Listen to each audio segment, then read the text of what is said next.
Hello, hello, hello, and welcome back to Behind the Walls of the World Psychiatric Hospitals. I'm your host, Dr. Sarah Gallup, and I am back after a much longer than anticipated hiatus. After episode 100, I'd expected to take a short break, but that break turned out to be much longer than I'd expected. So thank you so much for your patience. But I am back with a new hospital to cover, one that has been on the periphery of some of the old hospitals we've already discussed. So I'm excited to dig in. Trigger warnings for this episode include outdated and ableist language, mention of classist tropes, and violence. My main sources for this episode include the books Gracefully Insane, Life and Death Inside America's Premier Mental Hospital by Alex Beam, and Under Observation, Life Inside the McLean Psychiatric Hospital by Lisa Berger and Alexander Vukovich, and a presentation on the founding and history of McLean Hospital by Terry Bragg, as well as various websites. All sources will be added to the end of the episode transcript. So for now, come on in and get comfortable as we go behind the walls of McLean Hospital. The story of McLean Hospital begins in the early 19th century in Boston. At that time, there was no medical or psychiatric hospital in the area. It was clearly lagging behind its neighbors. Philadelphia and New York City and other major cities already had mental asylums for almost 50 years.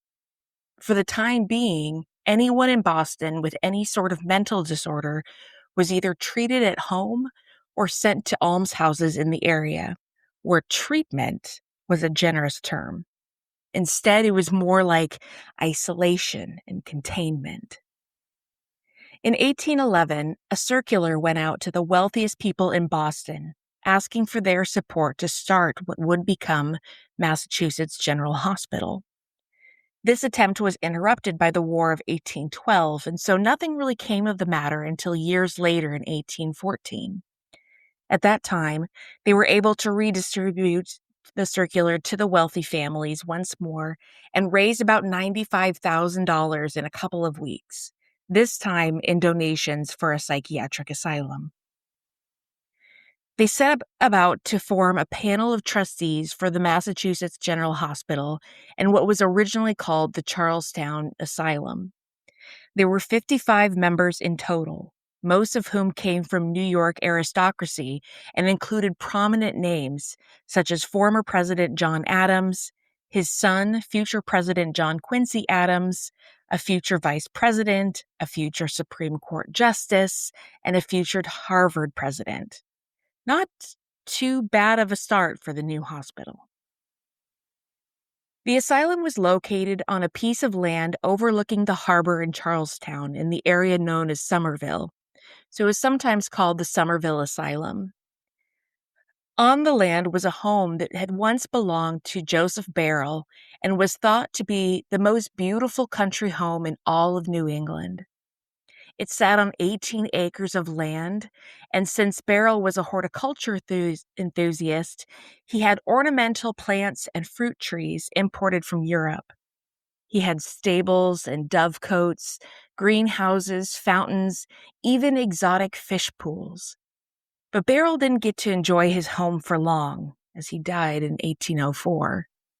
According to Alex Beam, quote, in 1816, the hospital trustees bought the estate for just $15,650, a great bargain compared with the $23,000 they paid just a few months later for the 4 acres of undeveloped Boston land that was to become the Massachusetts General Hospital, end quote. After they purchased Barrell's home and land, they added a woman's wing and men's wing to the side of the house, leaving the main part of the house for administration. The first superintendent of the asylum was Dr. Rufus Wyman from Chelmsford, Massachusetts. In the presentation by Terry Bragg about the founding of McLean Hospital, he tells a story about how it's probably a good thing that Dr. Wyman was selected out of the candidates. Not only because during the 14 years he served on the job, he only missed 5 days of work. But because one of the other candidates was murdered not long after he interviewed for the job. Something about owing someone else money? And he was not just murdered, the guy killed him, cut him up, and burned him in the furnace of the chemistry building at Harvard. So maybe a good thing that that guy did end up as superintendent. That case, Bragg said, went on to be one of the early court cases of insanity in Massachusetts, ironically enough.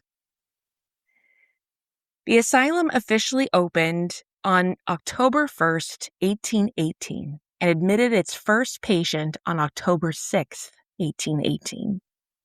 As Boston's only mental asylum, they initially had a diverse range of patients.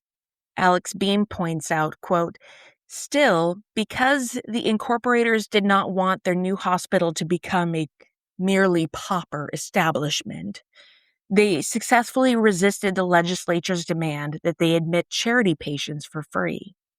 Instead, they assessed fees on a sliding scale. Charity cases dependent on municipal support were billed $2.50 a week to be paid by their town of residence." End quote. Patients soon trickled into the new hospital.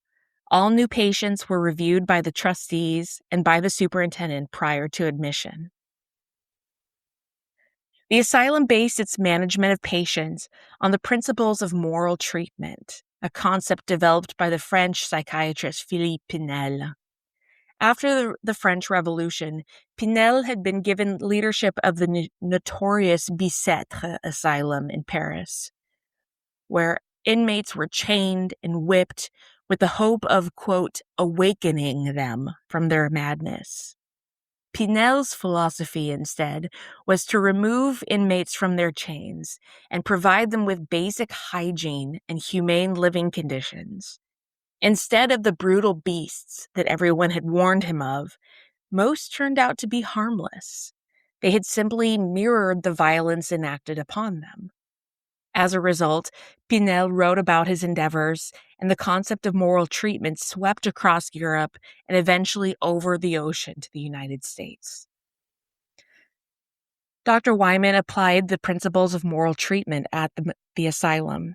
He believed in patients being exposed to a number of diversions, exercises, a healthy diet, and labor on the farm. He didn't believe in bloodletting, as many physicians of his day did. Instead of using restraints to address instances of aggression, he used hand muffs. In some cases where pharmaceutical intervention was required, morphine was used.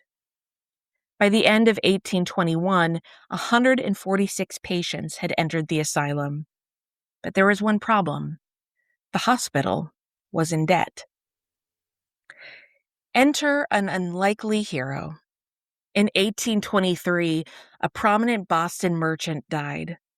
62-year-old John McLean had led the up-and-down life of a merchant, some saying he went, or nearly went, bankrupt by the turn of the 19th century, but was saved by the return of a ship that he had thought was lost.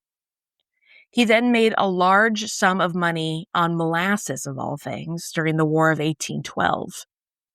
He died on October 23rd, 1823, leaving behind an estate worth over $200,000. There was a problem, though.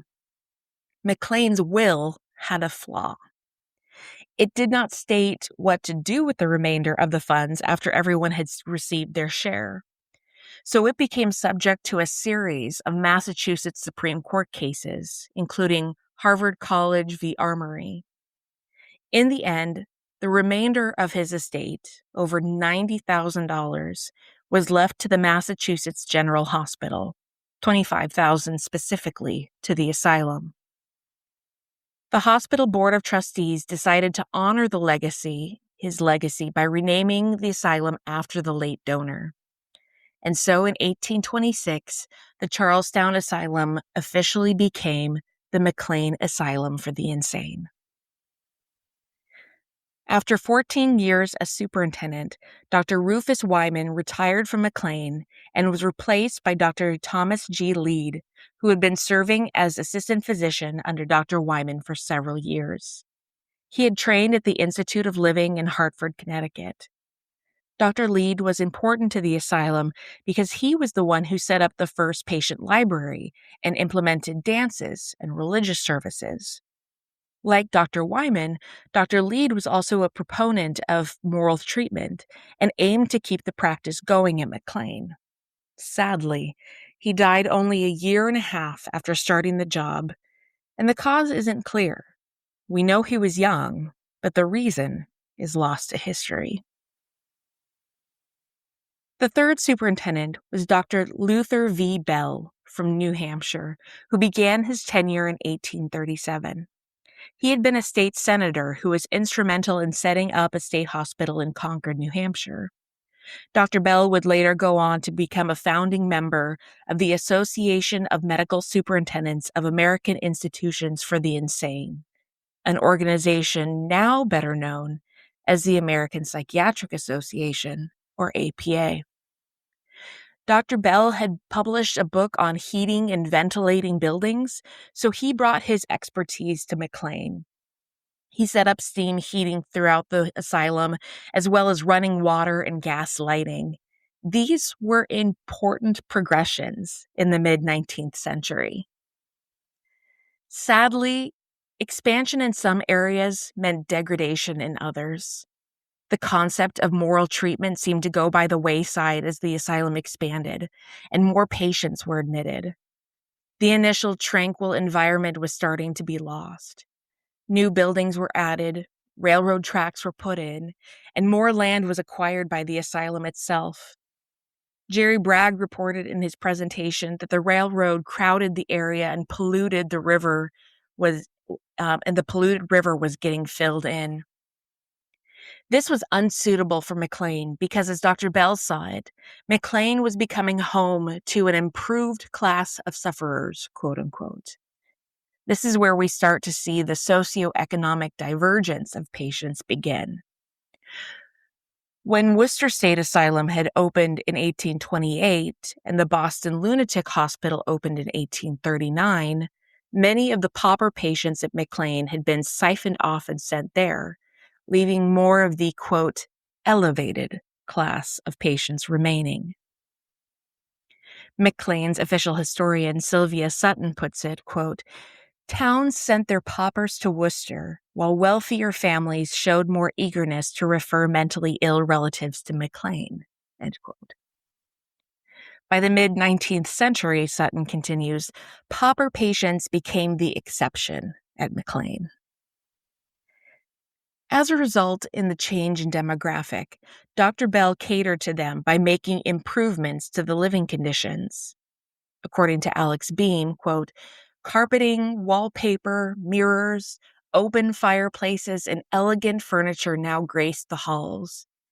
In 2 new houses built with Appleton money, each patient had a sitting room, a bedroom, and a bath.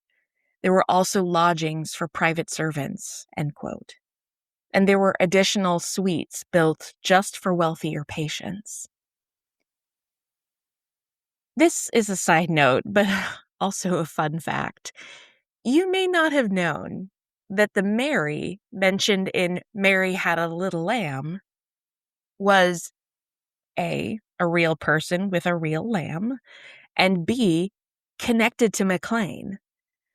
Of course, the lamb in question followed her around when she was a child, but Mary Sawyer, grew up to work at McLean around this time, and she became the head matron of stewardesses.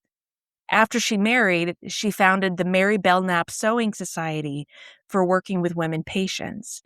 Her husband is even credited as being the person who wrote down patients' records starting in 1818. So who knew that a children's nursery rhyme could have a real-life connection to an insane asylum in such a wholesome way? By the 1840s, there were 180 patients. Because McLean was privately funded instead of state funded, they had the luxury of being able to turn away admissions. And by 1842, they began to do just that. Whereas state hospitals were obliged to take everyone sent their way, McLean could be more careful in choosing who they admitted and who they denied. In 1856, Dr. Bell retired from McLean. Sort of. He built a home in Charlestown, probably with plans to put his feet up and take it easy, but his successor unfortunately died a year after taking office, so the trustees asked Dr. Bell to come back temporarily while they looked for a replacement. He served 4 months in the temporary role. Dr. John E. Tyler was selected as a new superintendent, and he would go on to serve at McLean for 13 years. It was Dr. Tyler who had established psychiatry as a subject at Harvard Medical School. His courses were the first recognized by Harvard of mental diseases as a distinct field of medicine. Dr. Tyler also worked to turn the asylum into a community. He was the first to bring in a chaplain every Sunday. He hired attendants and school teachers. He wanted the place to feel more like a mirror to the outside world. Following Dr. Tyler's tenure was Dr. George Jelly, who advocated for several progressive issues. First, he strongly advocated for a woman physician at the hospital. Even though he didn't get one, the fact that he's remembered as having tried is significant, especially at this point in time. Remember, it's only 1871 at this point. And second, he secured a 2-week vacation policy for his staff.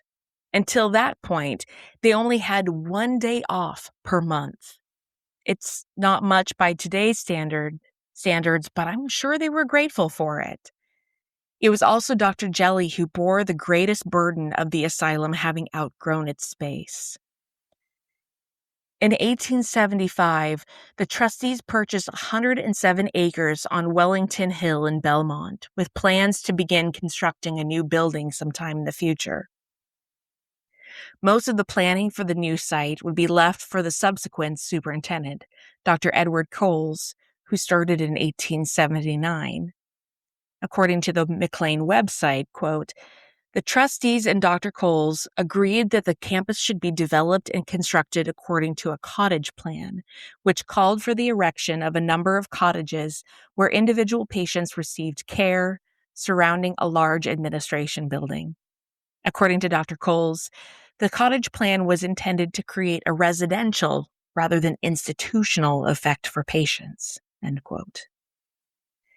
At Dr. Cole's request, the McLean Asylum was renamed McLean Hospital in 1892 due to changes in societal views of insanity and its treatment. Construction began that year at the new Belmont site.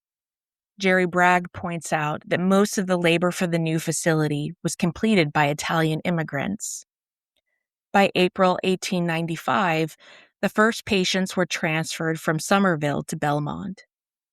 As the McLean website notes, quote, "Exactly 77 years from the date of the opening of the original asylum, the new McLean Hospital opened on October 1st, 1895, end quote. So what was the new hospital like? Alex Beam describes it like this, quote, "The burnished copper rain gutters still hang from the marble cornices of North and South Belknap halls. Roofs were copper or slate, never shingle. Every patient's room had a fireplace, ample closet space, bath, and toilet. The second hall, built for men, Upham Memorial Hall, was larger than many hotels, but accommodated only 9 patients, each in a luxury suite with a sitting room. In every ward, the rooms were soundproofed with layers of plaster inserted in between the upper and lower flooring. There would be no patients loitering aimlessly in corridors. These corridors are not used as parlors," Hurd wrote, "but serve only as passages to parlors of good size, which are sunny corner rooms in almost all cases. It is everywhere sought to obtain a domestic style of construction and home-like effects, end quote. It's hard to imagine such a luxurious place today being a mental health facility. The ones I'm familiar with are quite sterile and plain, although we do our best to decorate as best as we can and to make it festive or seasonal. There were beds for 100 men and 120 women in the new facility. Beam points out, quote, they were attended by 3 doctors, including the superintendent, George Tuttle, and by 3 assistants.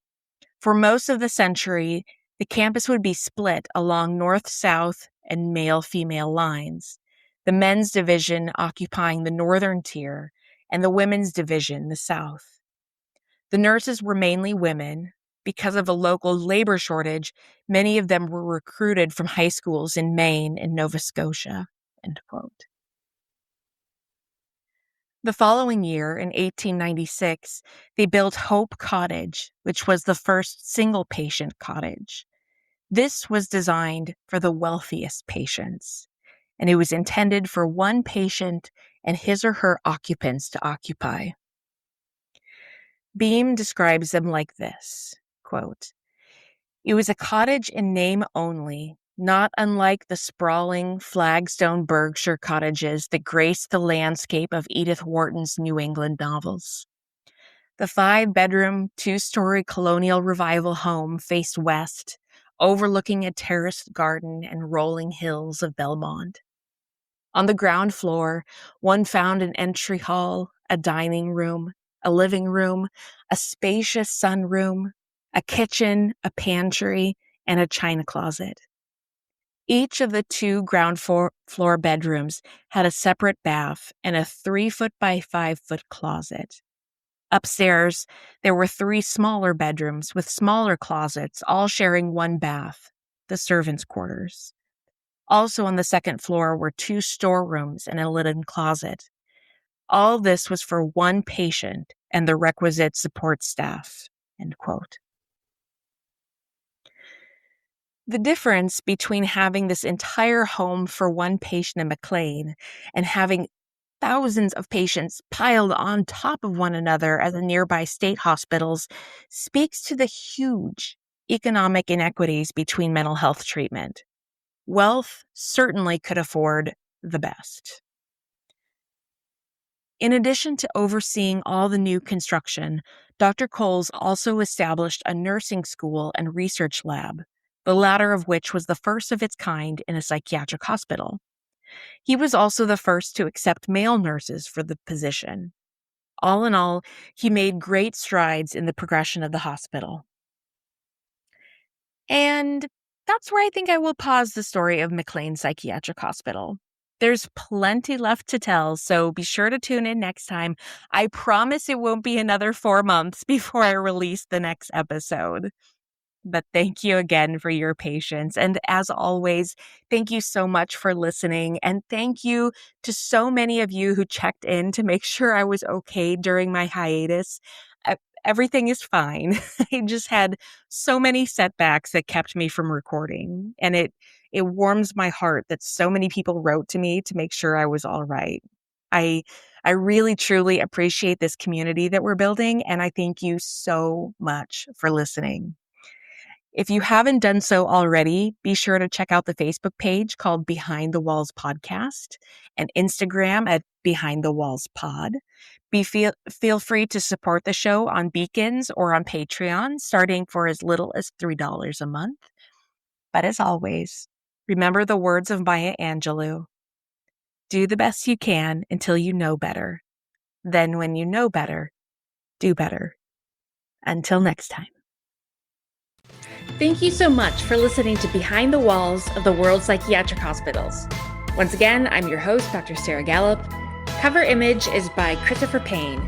Check out my website at behindthewallspodcast.buzzsprout.com. Follow the podcast and learn more on Facebook at Behind the Walls Podcast and Instagram at Behind the Walls Pod.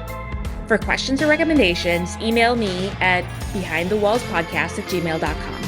You can find new episodes every Monday on Amazon Podcasts, Spotify, Stitcher, or wherever you're listening right now. If you like the show, please rate, review, and subscribe on Apple Podcasts. It helps other people find and listen to the show, and I would be so grateful. Please stay tuned for more episodes of Behind the Walls of the World's Psychiatric Hospitals. Until next time.